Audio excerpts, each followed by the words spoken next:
১ minute দাঁড়ান। দামি paste কিনে আপনার টাকা নষ্ট করছেন, সাথে শরীরের ভিতরে ঢুকছেন মাইক্রোপ্লাস্টিক আর শরীরকে ক্যান্সারের দিকে ঠেলে দিচ্ছেন। এটা করার কোনো দরকার নেই। ঘরোয়া পদ্ধতিতে পেস্ট তৈরি করুন আর দাঁতকে সতেজ ও সুন্দর তকতকে ঝকঝকে রাখার জন্য এই ভিডিওটা পুরা কন্টিনিউ করুন। প্রথমে আমি জানিয়ে নিলাম এখানে আছে লং, দারচিনি, সাথে গোলমরিচ।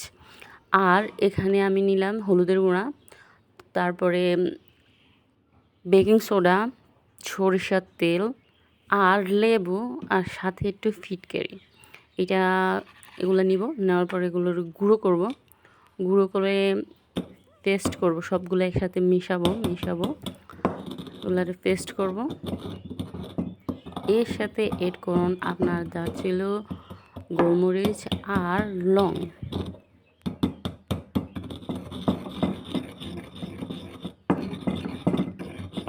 অ্যাড করার পরে এগুলারে ভালো করে গুঁড়া করবেন, না হলে আপনার দাঁতের মধ্যে ব্রাশ করার সময় বেঁধে যেতে পারে, আপনি ব্যথাও পেতে পারেন।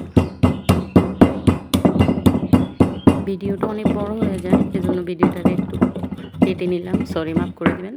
আর সবগুলো মিশাবেন। এখন আমি হলুদের গুঁড়া দিলাম, বেকিং সোডা দিলাম, আর এখানে অ্যাড করে দেব আপনার সরিষার তেল। সরিষার তেল আপনার দাঁতকে প্রচুর পরিমাণে পরিষ্কার করতে বা ভালো রাখতে, ব্যথামুক্ত করতে সাহায্য করে। এখানে একটু লেবু দিয়ে দিব।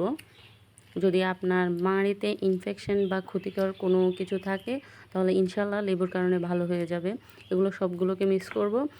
ইনশাল্লাহ এখানে কোনো ক্ষতি হবে না। আপনারা যদি ভয় পান তাহলে প্রথমে তৈরি করবেন, করে হালকা অল্প একটু নিয়ে আগে ট্রাই করবেন। তারপরে যদি আপনার মনে হয় যে এই জিনিসটা আপনার জন্য ক্ষতিকর বা জ্বালাপোড়া করছে, কারণ সবার শরীর বা সবার দাঁতের মাড়ি একরকম হয় না, তো ইনশাল্লাহ আপনারা প্রথমে একটু দিয়ে টেস্ট করবেন। আমি মুখে দিয়ে দেখাতে পারছি না বা ব্রাশ করে, এজন্য হাতে নিয়ে দেখালাম যে ইনশাল্লাহ এটার মধ্যে কোনো ক্ষতিকর বা কোনো রাসায়নিক কোনো কিছু ব্যবহার করা হয়নি, যেটার কারণে আপনার অনেক ক্ষতি হতে পারে। আমি, আমার বাচ্চা, এমনকি আমার ফ্যামিলির সবাই এইটা দিয়েই ব্যবহার করে। আগে যদি আমি জানতাম তাহলে ইনশাল্লাহ আমার দাঁতের ব্যথা কোনো সময় হতো না। এটা দিয়ে আমি প্রথম থেকেই শুরু করতাম। আমি দেখাতে পাচ্ছি না, সরি, আমাকে মাফ করবেন। আর এজন্য আমি প্রায় এগুলো দিয়ে ব্রাশ করি। আমি পেস্ট একদম ব্যবহার করি না, এমনকি আমার বাচ্চাদেরকেও ব্যবহার করতে দেই না।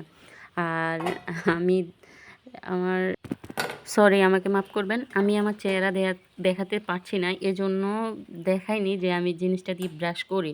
আপনারা আমার ব্রাশের কালারটা দেখলে বুঝতে পারবেন যে প্রায় আমি এগুলা দিয়ে ব্রাশ করি। আমি আমার ছেলে মেয়েদেরকে এগুলা দিয়ে ব্রাশ করাই 2 বেলা। ইনশাল্লাহ কোনো ক্ষতির কারণে বা কোনো সমস্যা নাই।